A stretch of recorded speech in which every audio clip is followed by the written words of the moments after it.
عايشه حياتها طولها بعرضها، ما عملتش حساب اليوم ده ولا الساعه دي ولا الدقيقه دي. بتروح ما هنا وتيجي من هنا، تعرف فلان وعلان وتركان. كانت عايشه حياتها طولها بعرضها، تقعد على القهوه تمسك الشيشه عليها المخدر اللي ايه يظبط دماغها، وعايشه حياتها خالص، ولا بتفتكر حتى ولا صلاه ولا صوم ولا اي حاجه. في عز رمضان تلاقيها قاعده بتشرب، مفيش مشكله عندها. ربنا وعدها براجل كويس وابن حلال، ما كانش يعرف عنها كل الكلام ده كله، واتجوزها وهو عينيه مغمضه. بعد الجواز اكتشف ده كله. انا اصلحها اكسب فيها ثواب، وهي ولا هنا بتزيد اكتر. يكلم فيها مفيش فايده، يقول لها يا بنت الناس اتقي ربنا، في يوم هنرجع ليه، ولا في دماغها خالص. طلقها، قال لها بقول لك ايه، انا تعبت منك، وسابها.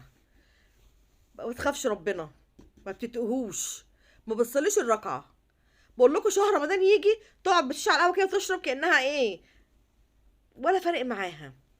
اللبس العريان القصير، الشعر الباين، ما عملش حساب الساعه اللي هتقابل فيها ربنا، وتعرف ان في رب وهو يحاسبها.